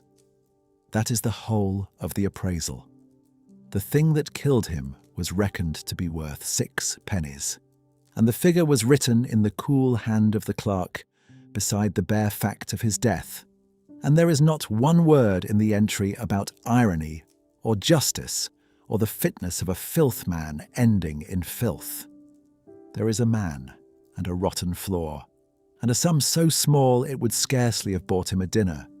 And here is the thing the joke can never quite hold, because the joke needs him to be a raker, or the line falls flat. Take the surname away.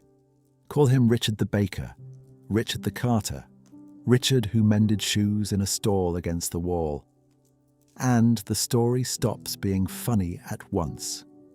It becomes only a man whose privy floor was rotten, who went where everyone goes and must go, and met a sudden and undeserved end on his own threshold. The kind of small domestic catastrophe that has carried people off in every century there has ever been. The irony the lists prize so highly is not really about Richard at all. It is an accident of language, the bare coincidence that his trade and his manner of dying happened to chime. He did not drown because he was a raker. He drowned because someone, himself or the man he rented from, had not spent sixpence on sound wood. It is worth asking why a death like this one travels so far and so lightly, while the two men in the pit, who died harder and braver, are remembered by almost no one. The answer does us little credit. A true tragedy asks something of the person who hears it. It asks to be felt, and feeling is work. A tidy irony asks nothing. It can be told in a breath and set down again unchanged, enjoyed and forgotten in the same moment, because the neat shape of it does all the labour that grief would otherwise have to do. Richard's death became portable precisely by being made to mean nothing, by being filed under coincidence instead of under loss. The legend kept him in the end only by throwing away the single part of him that mattered. What the record does not give us is everything that would let us mourn him properly, and the silence is familiar by now. We do not learn his age, or whether a wife or children were waiting for him to come back in, or who it was that found him, or whether anyone wept. The roll was made to fix a fact and assign a value, not to hold a life. And so the man himself slips through it almost whole, leaving behind only the name, the trade, the rotten planks, and their price. The historian Ernest Sabine, working patiently back through these same rolls, set Richard where he ought to stand. Not among curiosities, but among the ordinary working men of his city, the Rakers and the Gong farmers and the carters who between them kept London from closing over itself, and who were paid in small coin and large contempt and, every so often, in their own lives. Seen from there among his own, he is no punchline. He is one more name we hold only by the accident of how he was lost. A man we would never have heard a single syllable about had his floor simply held. There is something quiet worth resting in all the same.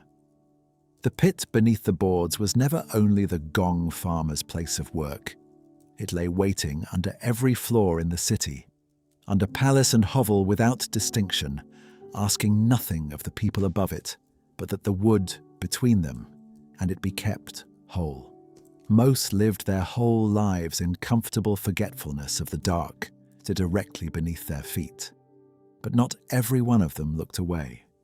300 years after Richard's floor gave out, another householder entirely, a comfortable, curious, endlessly talkative man, no labourer in his life, would come suddenly and personally face to face with the pit beneath his own fine house, and would sit down by candlelight afterwards to write the whole undignified affair out in his own hand.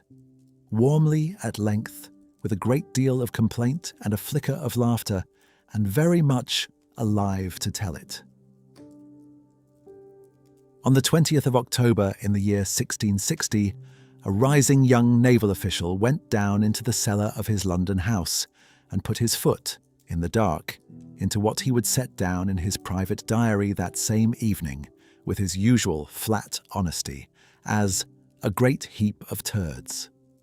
His name was Samuel Pepys, a name we say against everything its spelling promises, simply as Pepys, and the mess he had stepped in was not even his own.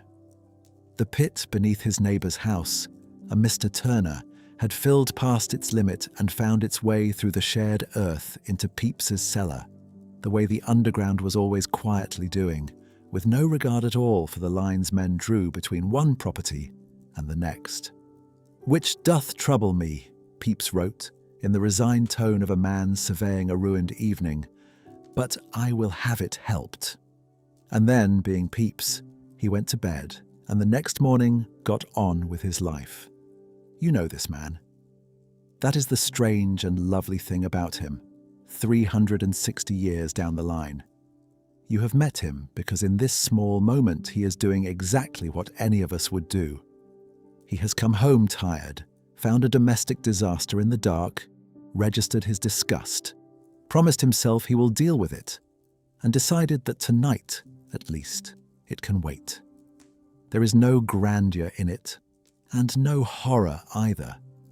Only the very old, very familiar human business of a house that has gone wrong in an unglamorous way, and a person standing in it in the dark, sighing. We have all in our own centuries put a foot somewhere we wish we had not. And here is the thing worth saying plainly, because it sits at the center of why this man matters to a story like ours. Pepys kept his diary in shorthand, privately, for no eyes but his own, across the better part of the 1660s, and because he never imagined a single other soul would read it, he wrote down everything with a candour no public record of the age would ever permit itself. The same unhurried pen that would, within a few years, describe the city dying of plague and then burning to the ground, also paused to record a foot placed in a cellar, a quarrel with his wife, the price of a good dinner, the vanity he felt in a new wig. The greatness of the diary is precisely its refusal to be great. And it means that when we go looking for the one thing the chronicles and the statutes and the coroners' rolls can never give us, the simple texture of a night when the men came to empty the pit, we find it, almost by accident, in the offhand notes of a man who did not think the subject worth dignifying at all. 3 years on, in the high summer of 1663, Pepys had that very thing done to his own house. The pit beneath it had to be emptied, as every pit in the city eventually did, and so the men came after dark to do it. For this was work the law and common decency both drove into the night, as we have seen all along, which meant that a respectable household's one encounter with the trade came at the price of a night's sleep. They were the same trade we have followed all these hours out of medieval London, by now more often called nightmen than Gong farmers, but doing the identical work in the identical way, by candlelight, on the one shift the city would allow them. Pepys sat up while they laboured below and around his house. He noted the inconvenience of it, the lateness, the smell that rose and filled the rooms while the work went on. And, at some point in the small hours, he gave up his vigil and went to bed, and left them to it, the way the householder always left them to it, and slept, while other men carried his cellar out into the night. What he wrote afterward is the gentlest surprise in the whole of this long story. The men finished their work somewhere near 6 in the morning as the dark was giving out, and the job, Pepys recorded, had been done with much more cleanness than I expected. That is the entire verdict. No drama, no thanks by name, no reflection on the lives of the men who had spent the night in his filth, so that he need not live in it himself. Only a faintly pleased householder, waking to find his house restored and the worst of his dread unfounded, noting with mild relief that it had all gone better than he feared. And you know that feeling too. The small, almost shame-faced lightness of a dreaded chore turning out cleaner, quicker, easier than the version of it you had built up in your head. It is one of the plainer pleasures of being alive, and it has not changed in the slightest in 3.5 centuries. It is worth pausing on what Pepys has handed us here, without meaning to. For one night, through the eyes of a man who was actually present, we get to stand inside the scene we have spent so long reconstructing from accounts and ordinances. The candles, the late hour, the men at work in the dark, below a sleeping house. And we get to see, just as clearly, the exact shape of the gap that has run through this whole story from the beginning. Pepys watched and was interested, and was inconvenienced, and went to bed, and wrote 4 immortal words about the cleanness of his cellar. The men who did the actual work do not appear in his pages as people at all. He did not ask their names, and so we do not have them. They did the thing, and he recorded the result. And that small, unthinking division of the night between the one who tells the story and the ones who merely live it is the oldest arrangement in this trade, holding as firm in a restoration cellar as it ever had in a medieval pit. There is no anger to spend on it, though, and the diary will not let us pretend there is. Pepys was not a cruel man, only an ordinary one, doing the ordinary thing of being relieved that his house was clean and curious about little else. If anything, what comes off the page after all these years is tenderness. For a man honest enough to write the unflattering truth of his own night, and unguarded enough to let us see it, he is very nearly the last householder in this story who still had to be there for it, to sit up, to smell it, to know in his own body that the comfort of his clean house was made by other men in the dark. Everything since has been a long, quiet effort to spare us even that knowledge, to run the pit out of the cellar and under the street and away until it could be forgotten entirely. We gained an enormous and blessed comfort by it, and we are right to be glad of the comfort, but we lost, somewhere along the way, the plain knowledge Pepys still carried without thinking, that someone, somewhere, in the dark, was doing the work that kept us clean. Pepys still had to look, and, being Pepys, he wrote it down. Pull back, though, from that one cellar in Seething Lane, from that single pleased and sleepy man and his 4 words at dawn. Pull the eye up and out over the rooftops of his London and on toward the other cities of that same century, near and far, and you begin to see how small a piece of the picture he was. The same night was happening everywhere, in every city that had grown thick enough with people to have to bury what they left behind. The same hour had been set aside. The same candles were being lit. The same descent into the same dark was being made by men with different names in different tongues. London was never alone in this. It was only one lit window in a continent full of them.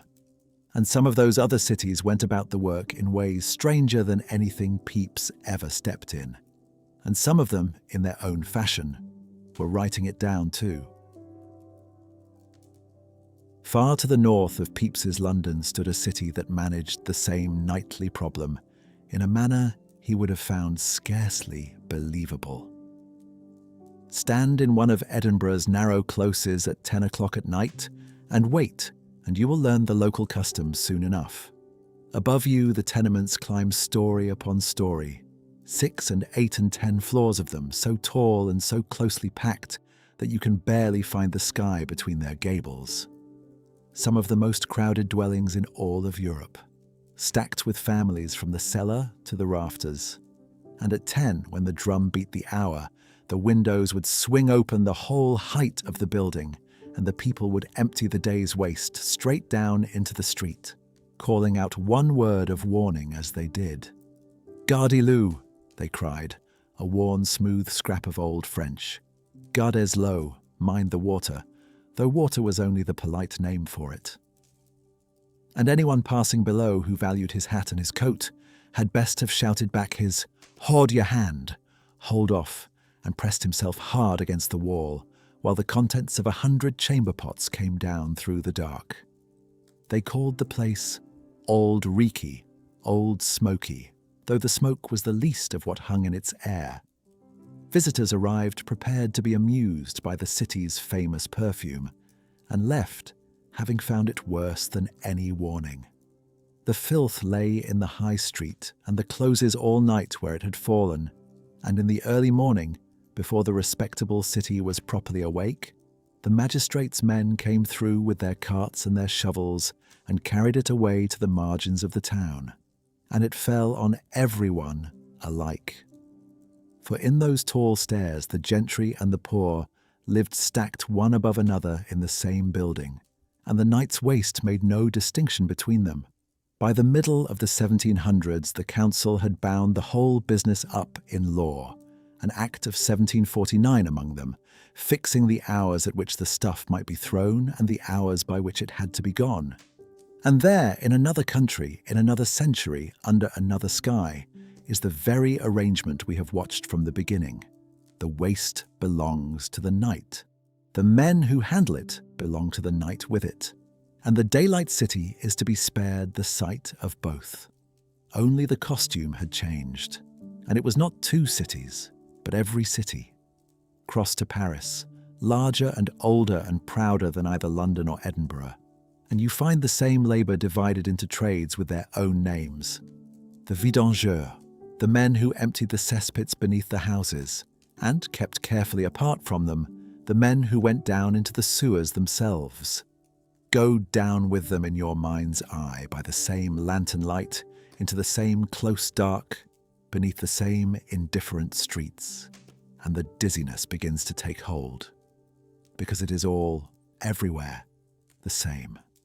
The same hour, the same descent, the same despised and necessary men, lowered on a rope into the same waiting black, while above them a great city slept, and was glad not to know their names. You begin to feel, standing back from it, how very long and how very wide this thing runs. It was into that Paris dark in the early decades of the 1800s that a physician named Parent du Châtelet climbed down to find out, at last, what was really killing these men.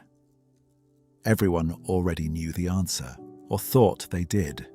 It was the stench, the foul air, the bad smell that surely carried sickness into the body of anyone who breathed it. He went down himself again and again, past the disgust of colleagues who thought the whole question beneath them, and he measured and watched and came back up with a stranger and more exact truth. It was not the smell at all. A foul smell was merely unpleasant. What killed and killed suddenly was something the nose could not even reliably warn you of. An invisible gas that pooled in the deepest and stillest corners of the work and stopped a man where he stood.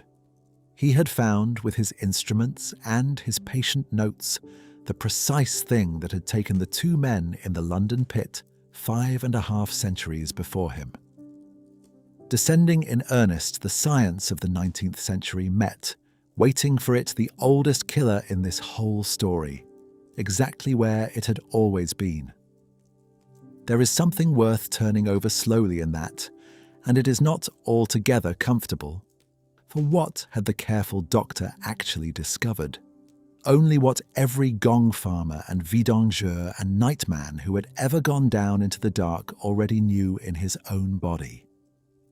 That the deep air was the thing to fear, that it came without warning, that it took the strong as readily as the weak. The workers had never needed a name for it in order to be killed by it. And we, listening now, should feel the floor tilt a little under us as well, because we had assumed just as confidently as the Parisians did that the horror of this work was its filth and its smell, when the lethal horror was a quiet, odourless emptiness in the air that no amount of disgust had ever once been able to see. We were as wrong as everyone who came before us. The smell was never the thing, and yet the knowing, when it finally came, was not nothing. To understand that the danger was the gas, not a punishment, not the smell, not the men's own supposed coarseness, was to understand, for the first time, that it could be guarded against. In 1826, when a great Paris sewer called the Amelot had to be cleaned, the work was carried through with such care for the air, such patience in letting the dead pockets clear before any man stepped into them, that it was finished, as the record noted with some pride, without a single worker harmed. After all the centuries, a small and real mercy. But it would be a lie to let that stand as the end of the matter, and the honest historians of this trade, Donald Reid among them, will not allow it. The sudden death could be prevented here and there by knowledge and care. The slow death could not. The men who spent their lives in that air sickened more and died younger than the city they served, and no clever handling of one famous job ever altered that underlying account. It grew less lethal by the hour and stayed brutal by the year. Still, sit with the whole of it a moment, the long view from very high up, and the dizziness settles into something steadier and almost gentle. City after city, century after century, the same small lit figure has gone down into the same dark on behalf of everyone above. In a medieval pit, in an Edinburgh close, in a Paris sewer. And for most of that vast span, nothing changed for him at all. And then, slowly, unevenly, beginning in places like that one carefully cleared sewer, something did. The understanding arrived. The deaths began, in the smallest of ways, to become preventable. It is the faintest possible line of light, drawn very late across a very long darkness. And it is real. Once that line is drawn, the years begin to run differently. Follow them forward from Paron-du-Châtelet's sewer, and they gather speed, past the last of the open cesspits, past the carts and the candles, and the men on their ropes, on toward the buried pipes and the great drains, and the machinery that would, within a few generations, take the whole midnight business out of human hands altogether, and carry it away where no one need ever see it, or smell it, or go down into it again. The long night of this trade, which had lasted as far back as there were cities to keep, was beginning at last to thin at its edges. Somewhere ahead, still out of sight but no longer beyond imagining, lay the first grey suggestion of morning. At the far edge of the night, the morning came at last, the way it always came, whether anyone had earned it or not. The grey arrived first, thinning the dark along the rooftops. Then a low light, the colour of weak tea, spread down the eastern streets, and the city began, slowly, to make its small first sounds. Down in the last pit of the night, a man felt that change before he could see any sign of it, the way people who work in the dark have always felt the morning coming, a loosening in the air, a sense that the long part was finally over. He had been below for hours. Now he climbed hand over hand up the rope, out of the cold and the close dark, and into the plain grey of the early street. And he stood a moment at the top, breathing the ordinary top-of-the-world air the rest of us never once think to be thankful for. And then he gathered his tools and turned for home. No one watched him go. That had always been the arrangement, and this morning, as on 10,000 mornings before it, the arrangement held. The bakers were lighting their ovens, the first carts were coming in from the fields. The respectable city was rising into a clean day it had done nothing to earn. And the man who had earned it for them was walking the other way, against the whole tide of the waking, toward a bed and a few stolen hours of dark. For he would sleep through the bright part of the day and wake again to the night, living his whole life on the reverse of everyone else's clock, as the men of this trade always had. He passed the waking city and it did not see him, and that, in the end, was the kindest version of his working life there was. To move through the streets unremarked on a morning when nothing had gone wrong and no one had been hurt, and the worst the night had asked of him was the work itself. Here, at the very end, we have to be honest about how little of him we actually hold. We have walked the whole night at his side, and still we cannot give you his name. Not this man's, not really, because the records that troubled to keep a name kept it only when something had gone terribly wrong, and on most nights nothing did. We do not have his face.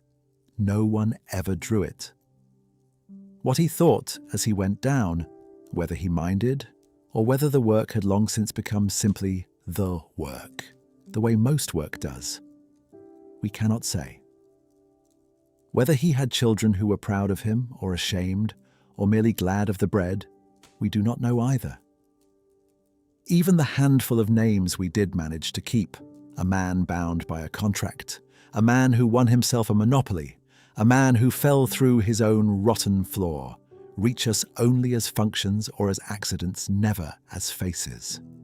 The record kept the cost of the candles and the price of the planks and the date of the deaths, and it let the men themselves slip through, almost whole, into a silence we cannot now reach into. That gap will not close. Our only honest peace is to stop pretending we can fill it, to let him stay unknown and to honor him anyway, exactly as he was, real and necessary and gone. As for the work itself, the nights were, by his time, beginning at last to run out. The first grey of that change had arrived in the cleared sewers and the careful science we watched a little while ago. And once it had begun, it did not stop. First came the buried pipes, then the engine-driven drains, then the treatment works out at the edges of the towns. And one trade after another that had stood since the first wall was ever raised was quietly folded away into history. The Gong farmer was never dismissed. There was no last day, no notice, no thanks for the ending of the oldest hard job there was. The work simply thinned and passed into pipes and machinery, and the men who had done it for 100 generations were, at the very last, allowed to stop going down into the dark. It is a strange thing to grieve the end of a job that gave so little and asked so much. But it is worth marking all the same, that a form of suffering this old and this constant could actually come to an end, and that the bottom of the city could finally be left empty of people. Not every long story in history is granted even that. When you stand back far enough to take in the whole shape of it, the Gong farmer turns out to mean very nearly the opposite of what we were taught he meant. It is easy to read him as proof of how filthy and benighted the old world was. The very picture of an age wallowing in its own waste. The historian Carol Rawcliffe, who has spent a working life among the records of medieval towns, has shown patiently and well that this picture is mostly wrong. These cities were not indifferent to their own filth. They were, in their own way and within their own means, at war with it, passing the ordinances, digging the pits, paying the rates, hiring the very men we have followed, precisely because they cared about living somewhere clean and decent, and knew exactly what it cost. The Gong farmer is not the evidence of a society that had given up. He is the evidence of one that was trying. And the trying never really stopped. It only went out of sight. The pit moved under the street and became the sewer, and the sewer has to be tended still, and so, even now, even at this hour while much of the world is settling towards sleep.